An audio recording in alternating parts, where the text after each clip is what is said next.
بسم اللہ الرحمن الرحیم۔ السلام علیکم ہمارے معزز ناظرین، آج ہم ایک سیریز کا آغاز کرنے جا رہے ہیں جس کا نام ہے بنی اسرائیل سے اسرائیل تک۔ اس کہانی کو ہم قسط وار ویڈیو کی صورت میں آپ کے سامنے پیش کریں گے۔ یہ اس کی پہلی اور بنیادی قسط ہے۔ ویڈیو کو آخر تک دیکھیے گا کیونکہ یہ آپ کے لیے بہت معلوماتی ویڈیو ثابت ہونے والی ہے۔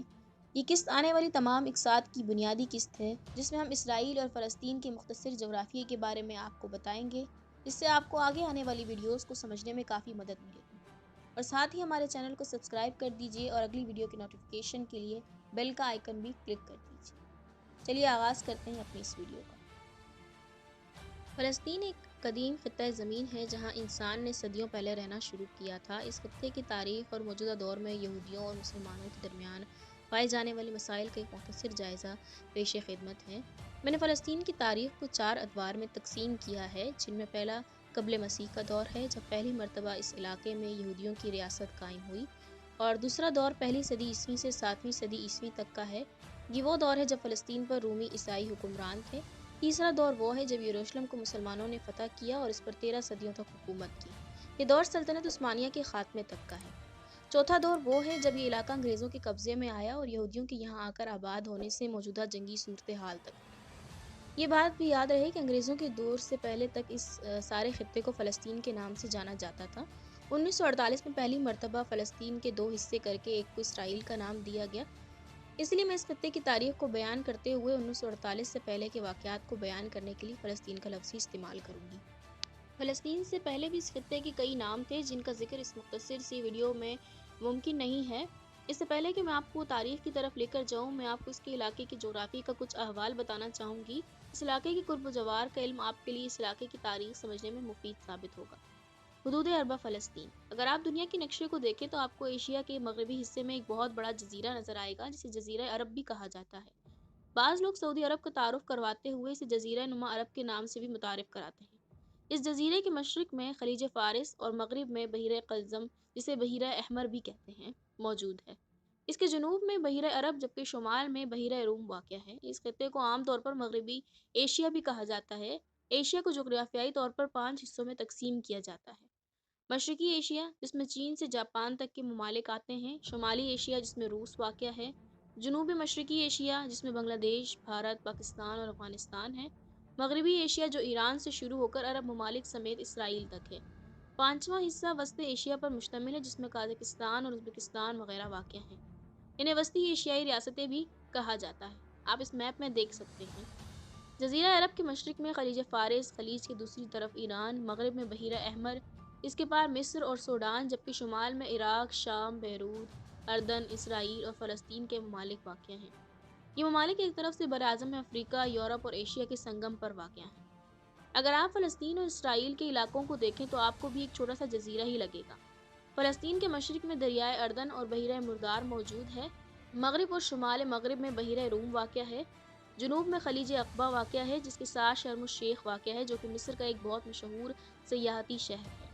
فلسطین افریقہ اور ایشیا کے سنگم پر واقع ہے۔ یورپ اور اس کے درمیان بحیرہ روم موجود ہے۔ اس طرح سے اسے دنیا کا مرکزی حصہ بھی کہا جا سکتا ہے۔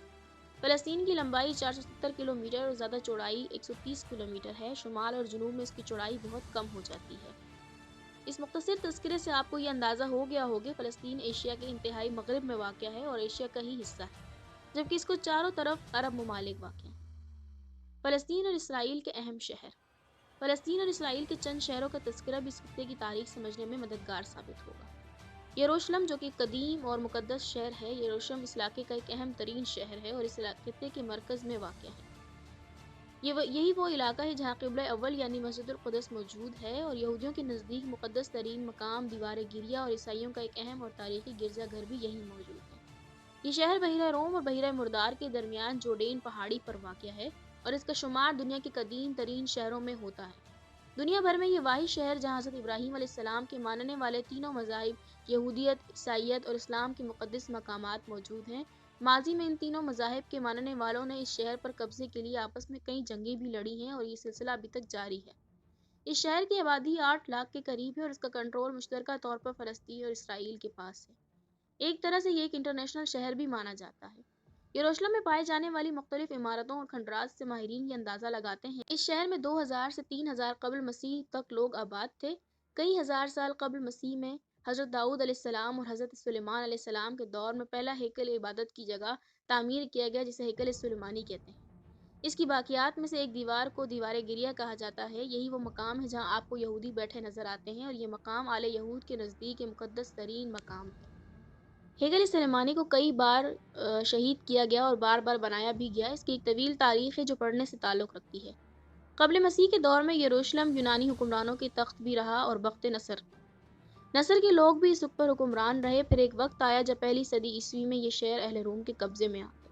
اسی دور میں یہاں پر ہیکل سلیمانی کو اثر نو تعمیر کیا گیا اور تاریخ سے یہ بھی پتہ چلتا ہے کہ اس دور میں شہر میں کئی اہم عمارتیں بھی تعمیر کی گئیں جن میں سے اکثر اب بھی موجود ہیں۔ یروشلم کا تبوک سے فاصلہ 500 کلومیٹر، قاہرہ سے 750 کلومیٹر ہے اور عمان سے 220 کلومیٹر ہے، بیروت سے 430 کلومیٹر اور دمشق سے یہ شہر بھی مشرقی یروشلم میں واقع ہے۔ 350 کلومیٹر کی دوری پر واقع ہے۔ اردن اور فلسطین کی سرحد کے درمیان دریائے اردن بہتا ہے جو 250 کلومیٹر طویل ہے۔ یہودی اسے ایک مقدس دریا سمجھتے ہیں۔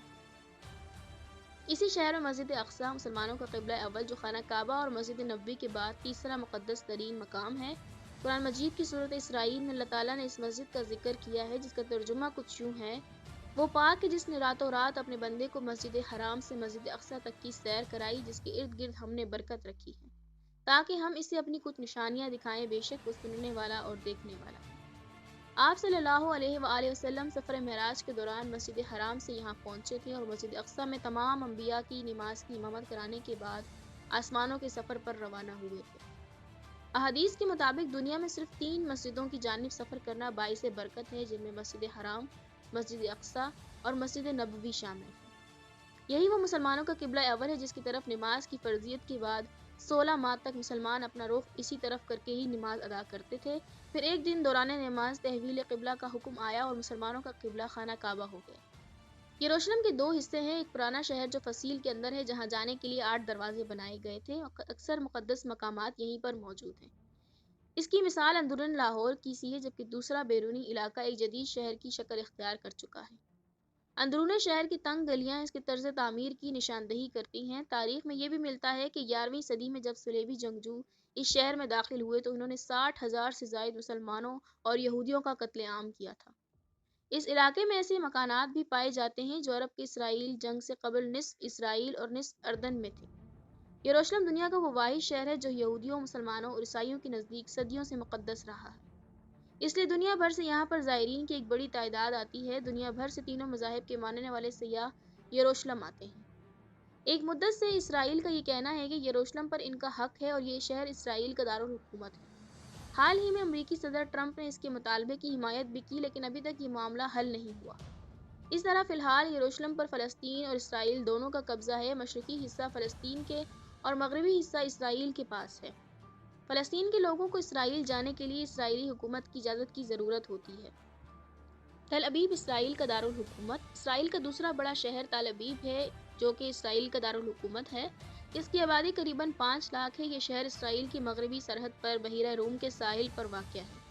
اسے اسرائیل کا معاشی، معاشرتی، تعلیمی اور سیاسی دارالحکومت کہا جاتا ہے۔ اس کا اندازہ آپ اس بات سے لگا سکتے ہیں کہ عالمی مالیاتی انڈیکس میں یہ شہر 25ویں نمبر پر ہے اور اس شہر میں واقع یونیورسٹی میں 30,000 سے زائد طلبہ تعلیم حاصل کر رہے ہیں۔ غیر ملکی سفارت خانے بھی اسی شہر میں موجود ہیں۔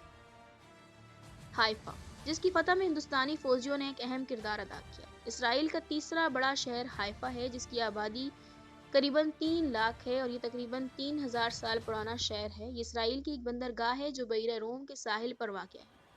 یہ تل ابیب کے شمال میں 90 کلومیٹر کے فاصلے پر واقع ہے۔ یہ شہر اسرائیل کی معیشت میں ایک اہم کردار ادا کر رہا ہے۔ جنگ عظیم اول کے دوران فلسطین میں ترکوں اور انگریزوں کی ایک جنگ حائفہ کے مقام پر بھی ہوئی۔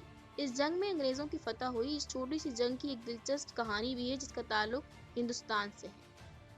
حائفہ اسرائیل کے شمال میں بحیرہ روم کے ساحل پر ایک قدیم بندرگاہ ہے۔ یہ پہاڑ کے ڈھلوان پر واقع ایک خوبصورت سا شہر ہے۔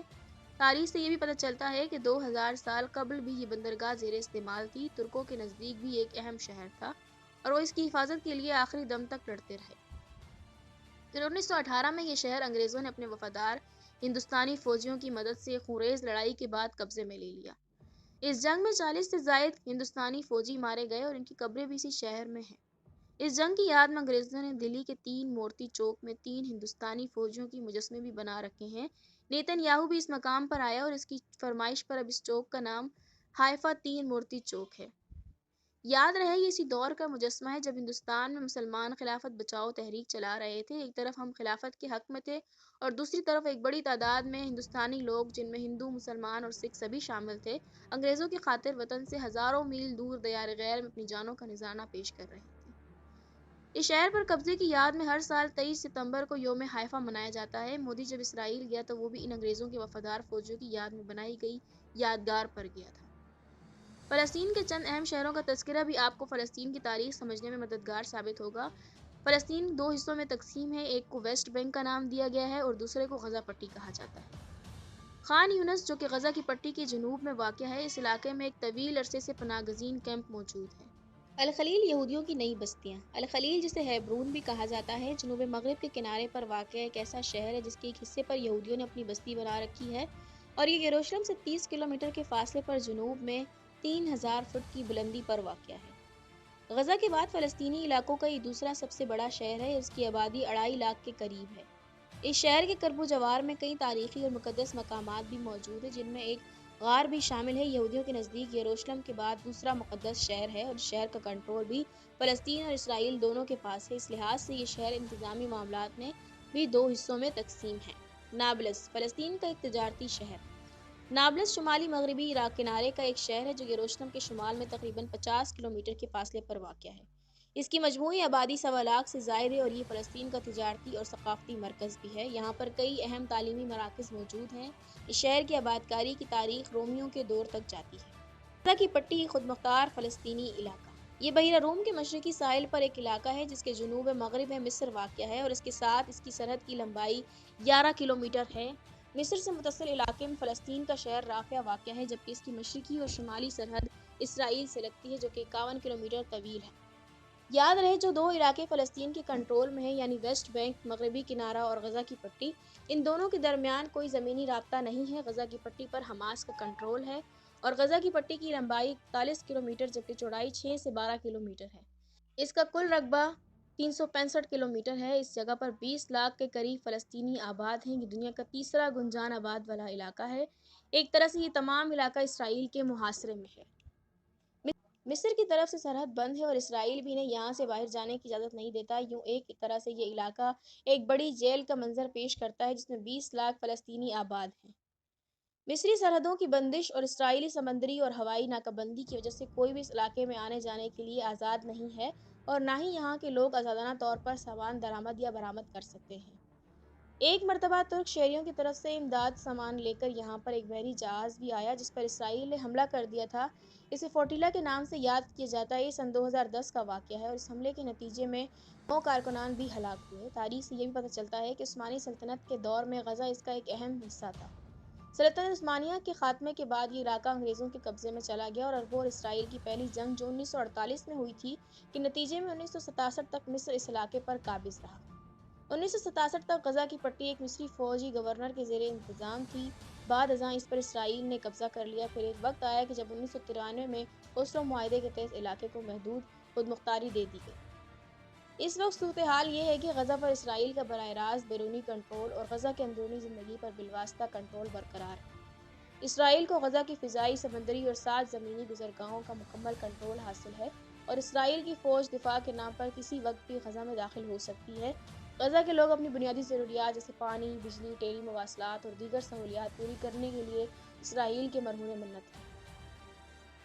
رفح، مصر اور غزہ کی پٹی کا ایک سرحدی شہر۔ رفح شہر غزہ کی پٹی کے جنوب میں واقع ہے اور یہ غزہ شہر سے 30 کلومیٹر کے فاصلے پر موجود ہے۔ اس کی آبادی 1.5 لاکھ کے قریب ہے۔ یہاں کے زیادہ تر لوگ فلسطینی مہاجر ہیں۔ اس علاقے سے اسرائیل کے اعلان دستبرداری کے بعد اسے 2 حصوں میں تقسیم کر دیا گیا جن میں سے ایک حصہ فلسطین کے پاس اور دوسرا مصر کے پاس ہے۔ اس طرح کئی خاندان بھی تقسیم ہو گئے۔ فلسطین کے لوگ یہیں سے مصر آتے جاتے ہیں۔ اسے رفح بارڈر کراسنگ کا نام دیا گیا ہے۔ یہاں پر ایک یاسر عرفات بین الاقوامی ہوائی اڈہ بھی تھا جسے اسرائیل نے تباہ کر دیا۔ شہر کو 2 حصوں میں تقسیم کرتے وقت بفر زون بنانے کے لیے شہر کے ایک وسیع علاقے کو بھی خالی کروایا گیا۔ مغربی کنارہ، فلسطین کا ایک حصہ۔ 1948 کی عرب اسرائیلی جنگ میں اردن نے دریائے اردن کے مغربی کنارے پر قبضہ کیا اور اس کا نام ویسٹ بینک یا مغربی کنارہ رکھا گیا۔ اب اسے ہم اردو میں بھی ویسٹ بینک کے نام سے ہی پکارتے ہیں۔ یہ علاقہ 1967 تک اردن کے قبضے میں رہا اور پھر وقت بدلا اور 1967 میں ہونے والی 6 روزہ عرب اسرائیل جنگ میں اسرائیل نے اس پر قبضہ کر لیا اور اس طرح یہ علاقہ اسرائیل کے قبضے میں چلا گیا۔ آخر کار اوسلو معاہدے کے تحت یہ علاقہ فلسطین کے کنٹرول میں آ گیا۔